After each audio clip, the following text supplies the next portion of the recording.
Welcome to Studio Talks. After hours. Welcome back. You're here with your host, Emma DeBoer. And Grace Tuttle. I wanted to bring a topic that's very near and dear to me today to discussion. It's something that has been heavily involved in my last body of work, but explicitly involved in the work and the ideas I have going forward. And that topic today would be the void. I know a lot of us have connotations and associations with the idea of the void, and it can visually in our minds and in our lives look and feel like a lot of different things. But I wanted to talk about what it's been like for me and what my experience with the void is, in the hopes that maybe I'm not alone, that maybe other people have found ways to cope and experience this idea that the void can be a dark place. It can be a place we associate with emptiness. It can be vast, expansive. But specifically in my life, I've used the word void to describe an external and an inner chaos, this relationship to an ether that is either a part of me or outside of me that beckons to me every day. Every day I feel it. I feel this call to something chaotic, some sort of external madness that the world generates. But specifically, I feel it when I don't make my artwork, when I'm not being creative, when I'm not externalizing my feelings, when I'm not tapping into who I am in my inner self. I feel this like reckless turbulence, and it like comes for me and it gnaws at the back of my mind. The void to me is like an extension of my intrusive thoughts, or maybe it's like the source of them, like where they come from or something. So it's almost like a black hole that things get, or ideas get hurled out of, and they bubble up to the surface of rather than my subconscious, they come to my consciousness.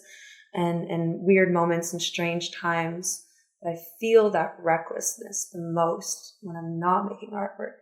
There's all sorts of reasons in our life why we stop making work, like school, work, job, like the mundane thing, like surviving. There's a lot of reasons we have to survive that don't really account for like beautiful creative moments. There have been plenty of times in my life, like when I moved to California, I worked full time for a year and I didn't have access or a safe living environment to really gain resources to make in ways that felt relieving. And so I did a lot of things to survive in that period of time, but a lot of them resulted in like reckless decisions, things that I feel like I've healed a little bit from now or figured out better coping mechanisms. But essentially, I felt it a lot during that year. I had a lot of experience with this idea that like the longer I spend away from my artwork and from that kind of externalization, the more I felt this call to something else. Like, it doesn't feel like me. Like when I make my artwork, I feel like I feel closer to my core self. And when I'm not making artwork, I feel all these other things come into my mind and into my being that are maybe not true to self, but they impact me. They make me falter in my vision of what I want and what I want to do. So yeah, I hope I explained it well enough, but I think that this can be something a lot of us experience, right? This something else, this emptiness, this void. I hope I'm not alone in feeling it. No, I always remind myself that if I feel a certain way, I know that there must be millions of other people that do. I mean, feelings are very universal. So the thing that comes to mind is an expression in French, which is l'appel du vide. So it's the call of the void. And it also makes me think of intrusive thoughts. If you're on a high bridge and you want to jump, it's this instinct that makes you want to live recklessly just to see what would happen, even though you can cognitively say, I know what would happen. And to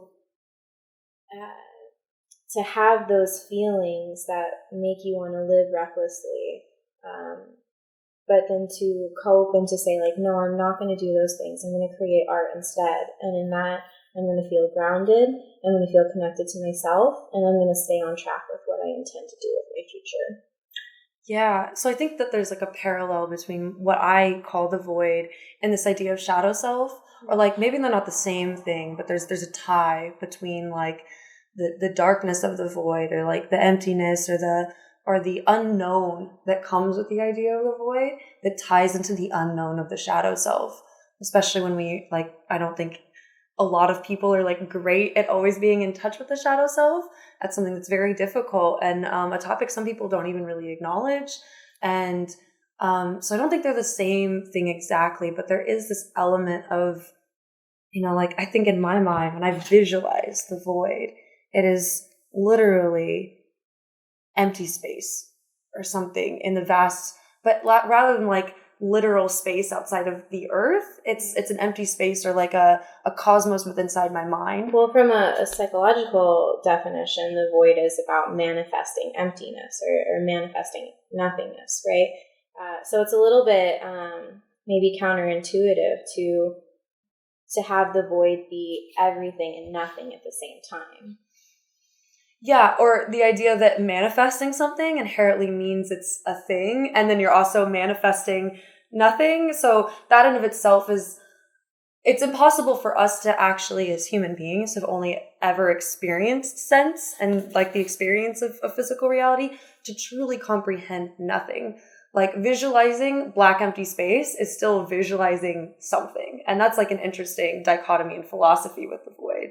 The idea that inherently by imagining nothing, you're imagining an empty space, which is something, which is something I've always thought is really funny about the void.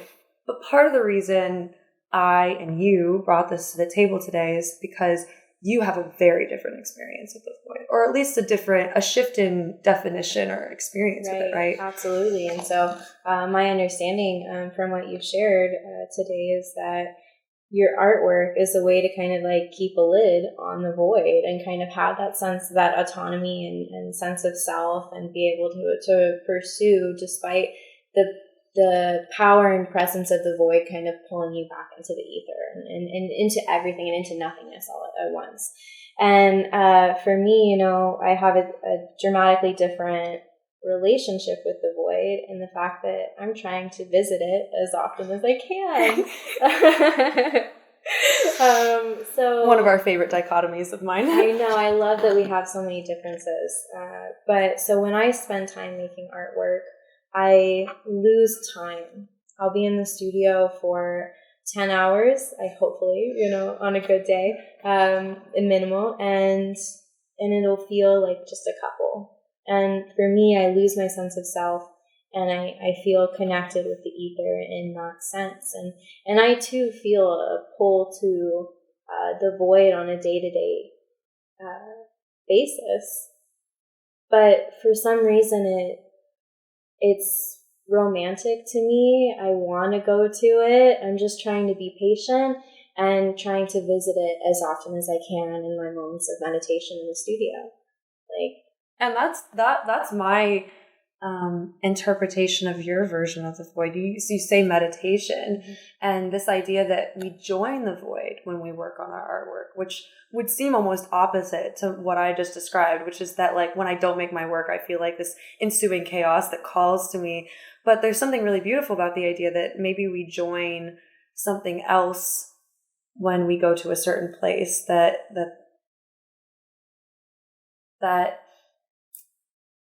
by working and honing in on something, you're meditating on a certain thought.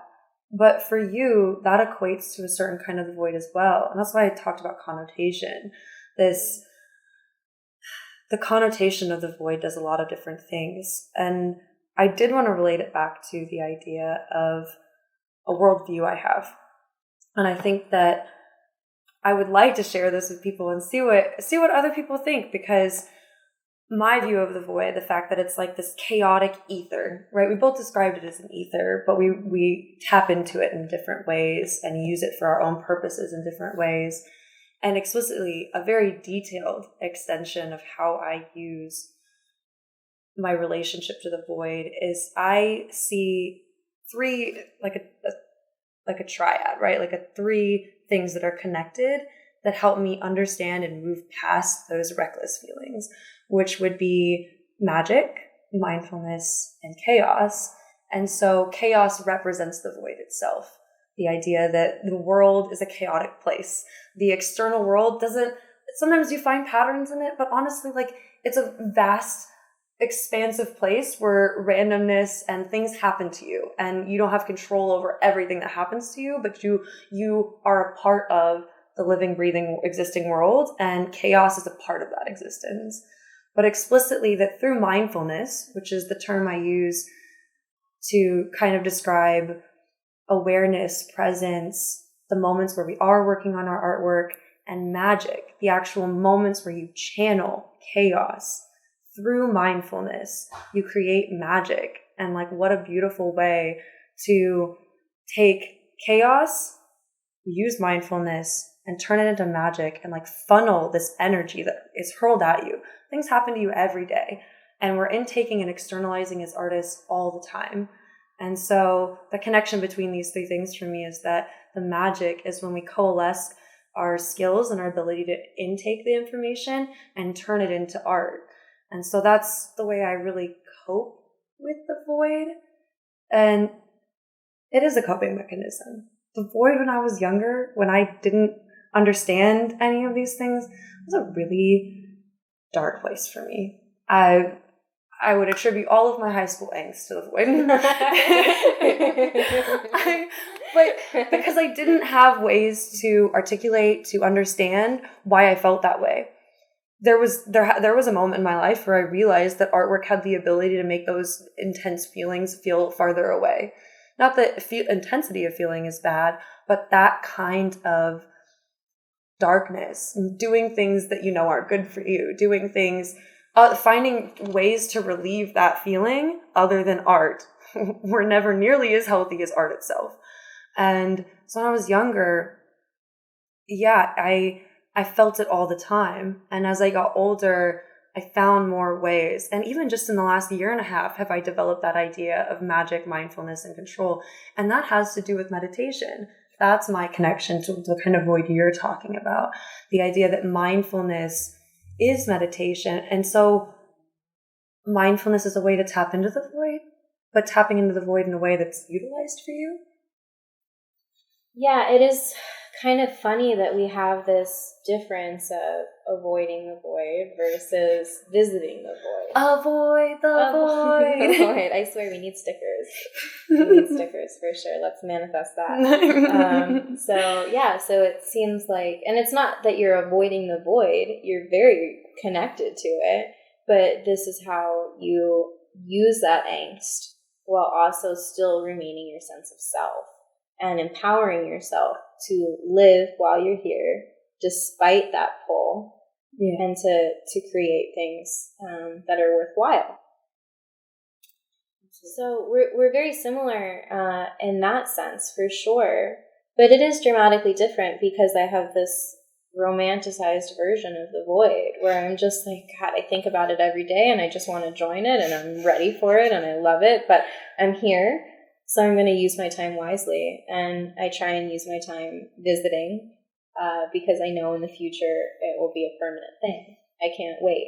But for right now, I try to feel connected, spend my time in the studio, and lose my sense of self. Is the void spiritual for you? Oh, I mean, without a doubt. Absolutely. And that's why I think it's so difficult to articulate, especially within a podcast, and to try and give that to the audience, because there is so many different connotations, and all the way from around the world. You say all the time that I come from maybe like an Eastern philosophical perspective, where I'm really prioritizing and valuing losing that sense of self and kind of giving up my ego to go into the ether. And I think that is something that I value and I talk about a lot, and this ties into your worldviews as well, because we have talked about what enlightenment means. And it doesn't need to be a de-evolution of exactly what we mean by enlightenment. That's a big topic, but it riffs on your worldviews and the idea that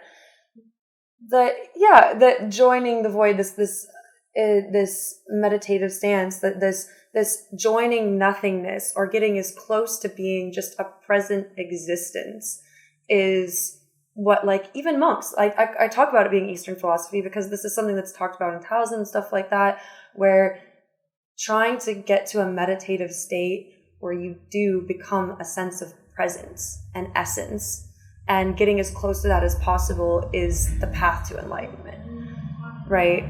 So in some sense, it's not far-fetched for me, though. I understand this as I can see how that is viewed as the void as well. It is a dynamic thing that has a lot of connotations. And I know it's interesting that it ties into both of our worldviews. That's how core this feeling is, and how English fails us. English is failing us in this sense.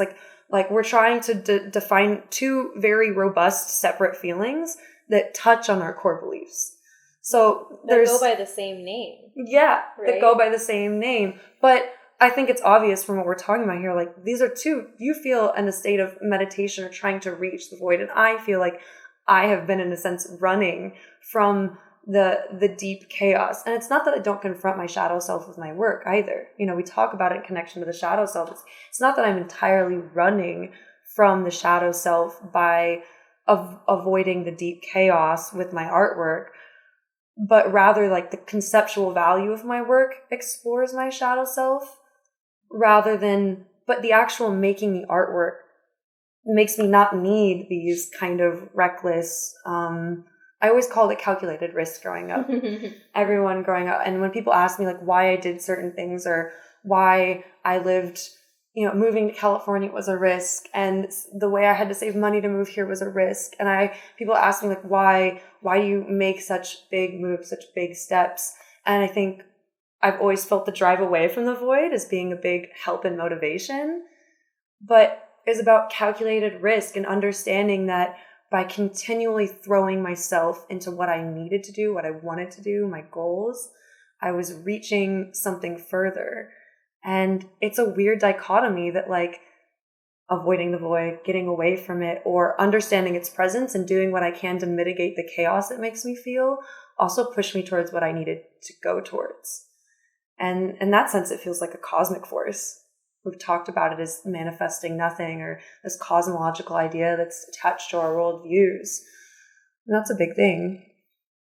Well, it makes me really appreciative of our friendship, because I think that I have a lot to learn from you, and even vice versa. And the fact that it sounds like you are really building up your sense of self and your identity and your presence here on Earth while you're here.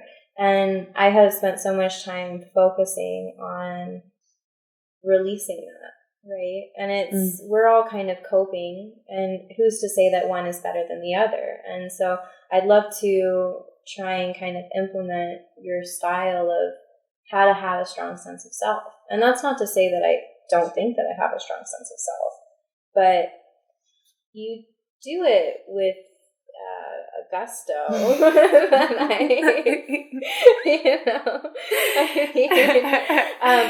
that what I guess I'm trying to say is, and it's going to shift in my work too, is I've been studying in my body of work, kind of studying the material and giving validation to its essence and the way that it behaves, and trying to treat it in a way that is most in tune to it, that I almost let go of my expectation of how things are going to look and my own desire for how I want things to look. And so I would like to start moving into having this, it's okay to have desires. It's okay to manifest what you want, as opposed to just feeling like you're a floating being, being moved around in the ether, right?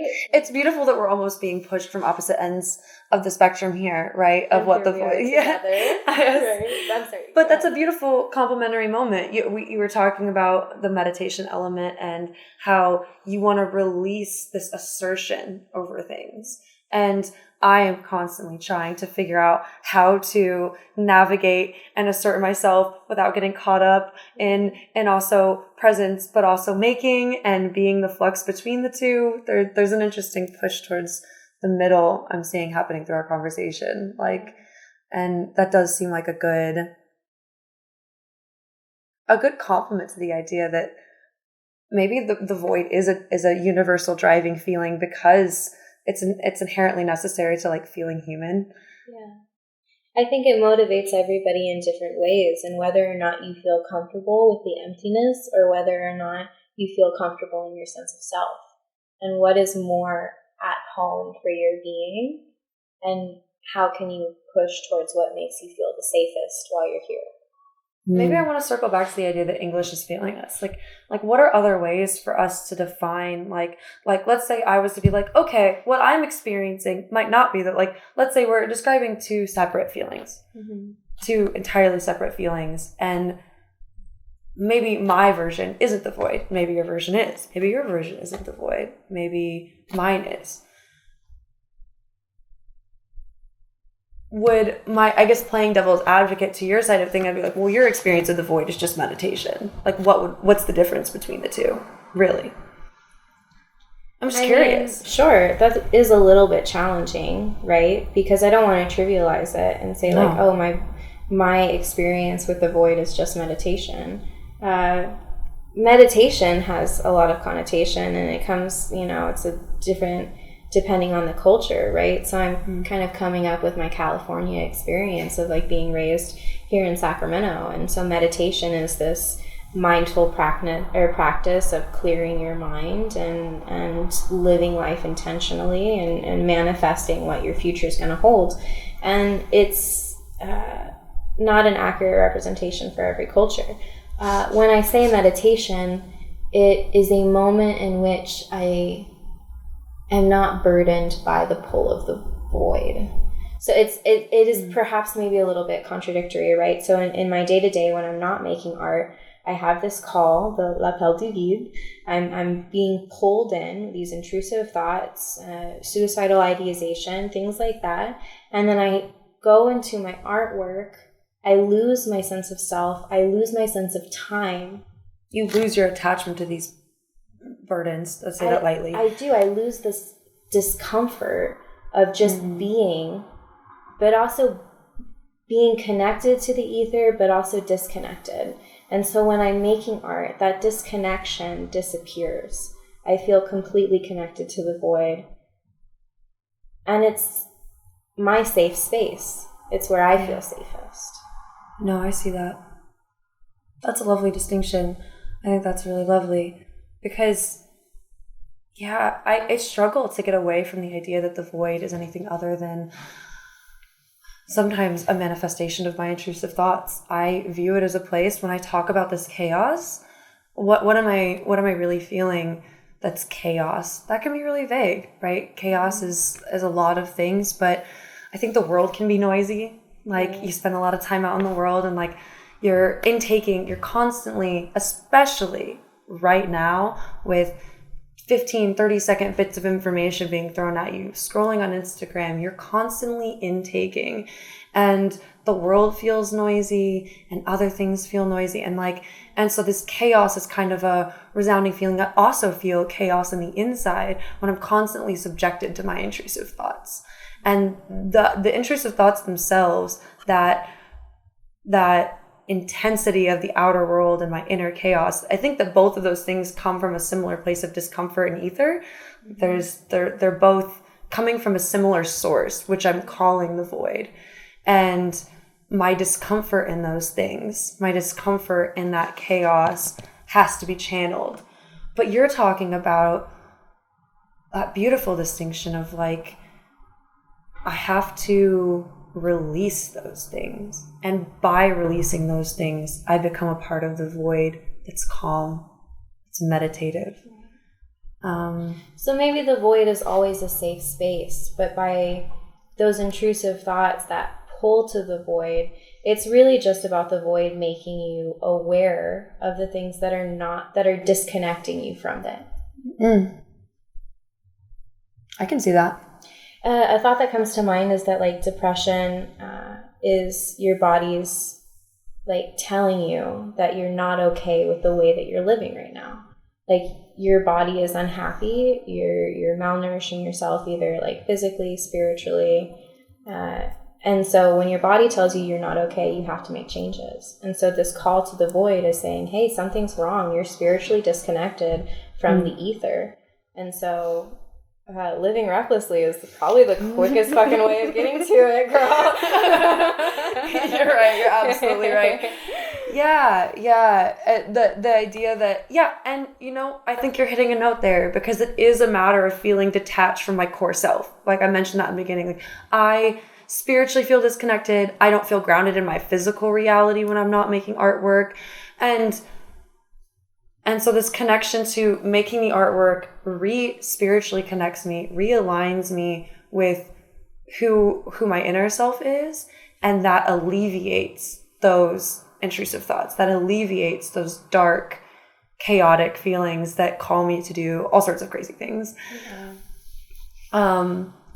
But I think something we talked about, you and me, before when I was contemplating bringing this topic to the table, was the worldview that I brought up, is that by taking that worldview and using those three things to understand what's happening to me, to remind myself that it's like a disconnection from my core self, that by continuing to address it rather than succumb to the void, succumb to like driving the car off the cliff. Grace has a tattoo of a car driving off a cliff, and so she is very attuned to this topic. That's what that reference was. But the idea that by confronting or recognizing the actions, and I think we can both agree that like the shadow self should be addressed. Yeah. And that by addressing the void and using your artwork or your meditative state to further your understanding of how to move past those moments, there's an integrity of action that happens there. You're choosing not to succumb to reckless motion. You're choosing a moment of enlightenment through your work rather than literally anything else, the reckless action, any of that other stuff. And implementing that through your artwork is something we talked about as like universal, like the ability to take any dark thoughts, any intrusive thoughts, and finding a way to understand why they're showing up, and then in turn flipping them on their head and using them as moments of integrity. Like that discipline applies to the rest of your life.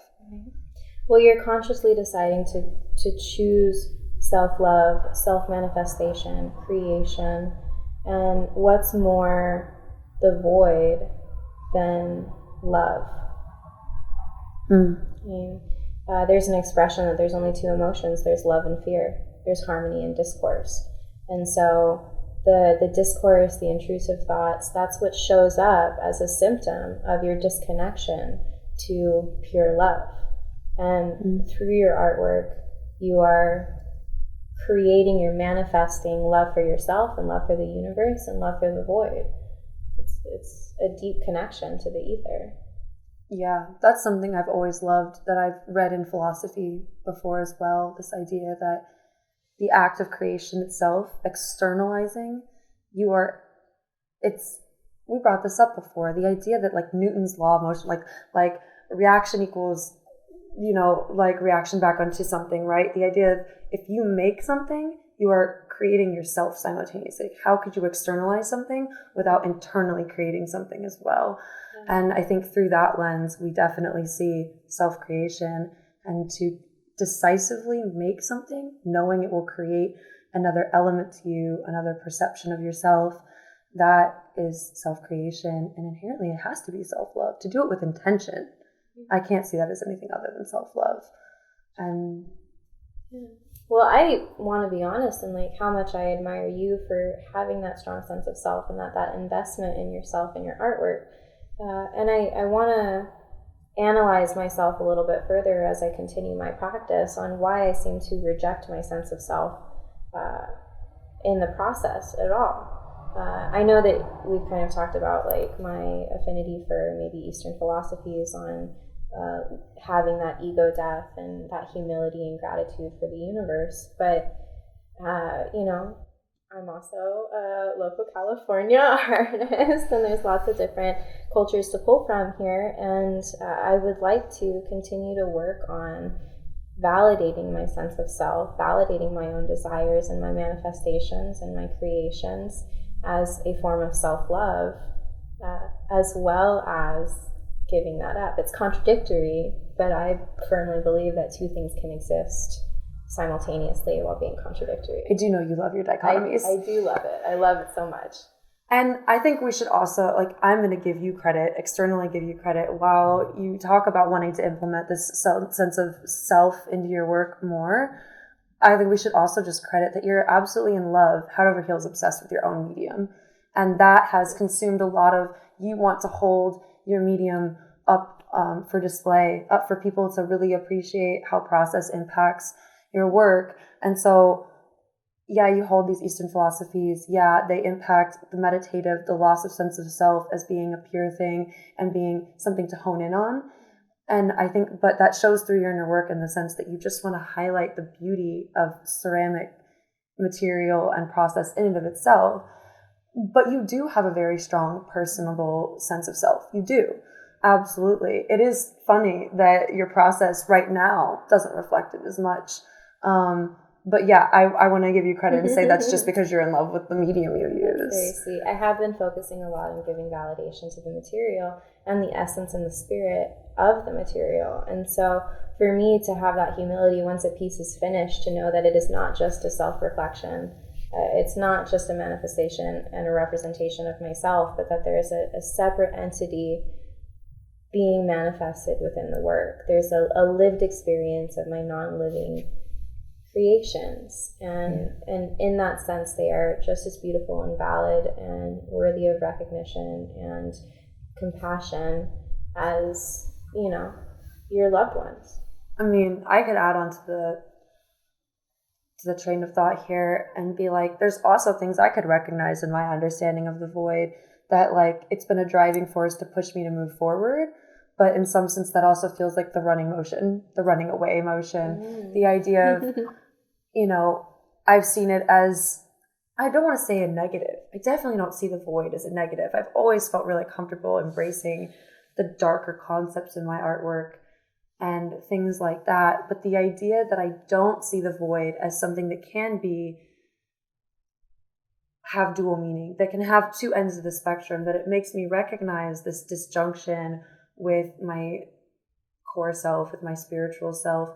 And instead of trying to revel in the discomfort, I try to solve it or find a solution to it, when rather maybe there could be something new for me waiting on the other side of turning into it and wondering what comes from it. And I'm not saying like giving into risky situations and bad choices for myself, but rather finding ways to embrace it as you do in meditation, or as in I try to take those feelings and channel them purely to my artwork as in a more direct relationship, whereas I use it as an avoidance to feel making work rather than using it as a tool to actually generate the work.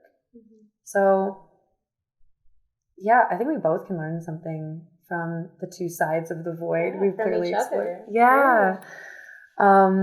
I hope that all of you can relate or have experienced one or both versions of the void, and that you understand you're not alone. I used to think it was a really lonely place.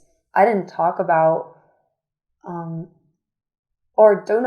do not share with a lot of people exactly how intense my reckless behavior or my want to be reckless when I don't express myself through art is. I withdraw into myself. Those are the moments I share the least. I do, because there's a lot of shame. There's a lot of shame attached to the idea that you want to do reckless things because it means maybe you don't care about yourself or you don't view yourself very highly. There can be a lot of shame attached to those things. And so those are the moments where I pull into myself, and maybe sometimes I do give into those feelings or those choices, especially during the pandemic, locked inside alone with your primal self, the self that has too much time to think and not enough time to do other stuff. And that's part of a recent artwork that I made, this idea that we were forced to look inward. And I spent a lot of time with the void Part of the way I alleviate those feelings is not only art, but interacting with people. I'm one of the people who gets a lot from going out and having random spectacular encounters and conversation with people. That brings me a lot of joy as well. And when I lost that, and I also lost access to my studio, I lost access to, I would say like 95% of my coping mechanisms at first. And that void crept all the way up to warning, but suicidal ideation. Yeah, it was screaming at me. And I look back at those 2 months when it was really, really bad, and I don't recognize the person who made those decisions, other than maybe she looks very similar to the person who made a lot of bad decisions when I was a teenager, when I didn't have ways to cope with these feelings. And the similarity between the two tells me something about myself. I'm hoping that I'm not alone in that when we all lost coping mechanisms we felt so akin to, that we, like, the void was strong, really strong with me. And yeah, and that's actually the time I came up with these terms, the mindfulness, the chaos, because I was so with myself, but every part of myself. There was like no denying thoughts I had. It was me in my room all day, just trying to continue keeping up with my goals and priorities, even though we were isolated. I'm sure a lot of people must have experienced some version of that. And yeah, I think that sharing it with you, hopefully not feeling as alone, changes some of that. But yeah, I think there's a lot to learn from the idea that, okay, there are elements of the void that can be embraced, or the fact that feeling the chaotic version of the void tells me I need to get in touch with something else, that I'm missing a connection to something. And I'm going to take that to heart and use that later for sure. Yeah. Well, I really commend your vulnerability, and I appreciate it, and it's an honor. And it always surprises me how uncomfortable it is to just live with yourself. For everybody, I've noticed this kind of across cultures of this, need for enlightenment, this need for connection to the ether, because it seems like a human experience that you're disconnected, and how painful and uncomfortable that is, and that in that disconnect you're just by yourself, and that's a very scary feeling. And so I would bet money, that you're not alone in these feelings, and that pretty much everyone that is listening has some recognition of it to some extent. So thank you, Ember, for bringing this to discussion today. I think it was really beautiful. I think it's a difficult subject to articulate in general, and then especially from a place of authenticity. So a place of mad feelings. And if you were to take anything away from this episode, it would be that, like, one, the English language fails us. It does. Every day it fails us. Remember that language is our ability to understand where each other are coming from, and our attachments to certain feelings or the way we interact with each other is inherently tied to language. It's how we communicate everything other than body language, right? And so language is so important. And in times like this, when you feel the void, and talking about your experience with it versus mine, not only do I feel less alone, not only do you feel less alone, but the idea that what a sad fact that we only have one word for this like massive dichotomy of feelings. It's like, I would almost, after this conversation, classify it as a spectrum of either recognizing that something's off, or being in tune with something, that you can give yourself to, right? And that it could be any of those things, but we're all tapping into this like core something that gnaws at us, something that fringes on our experiences, especially when alone, especially when isolation, and especially when dealing with who we are. So I hope that you take away the idea that the English language fails us. Really, I really like, and in so thinking about it. I know, in thinking about this episode, I came across it a lot though. When I was thinking about what I wanted to talk about, came across my lack of ability to talk about how deep or how intense of a feeling it really is. Can you convey that in so many words? I don't know. If it's something I've felt my whole life, how could I condense that? But also the idea that we're not alone, and that a multitude of experiences And the way we choose to take that feeling, any feeling really, and channel it, change it, matter's never destroyed, it's only changed. And I think the same goes for emotions, feelings, the way we relate to those things. You're never just going to like, I no longer feel something. But you can channel it, change it. Art is my medium for doing that. Ceramics is your medium for doing that. And I think that it's a universal thing. We all find ways to maneuver this kind of universal thing we're getting at. Art has definitely been a method of self-empowerment and navigating the universe, manifesting what you can while you're here. Self-creation and self-love, baby. Yeah. Well, thank you so much, not only for you, but also to the audience for listening today. This was a beautiful episode that was really near and dear for you and also for me. So thank you again for sharing your perspective, Ember. Thank you for sharing your thoughts. It was lovely to hear. I'm going to take that stuff to heart later. Absolutely. I really am. Yeah. Should we do the bit like, thanks for listening? Should we do the bit? Okay, 1, 2, 3. Thanks for listening.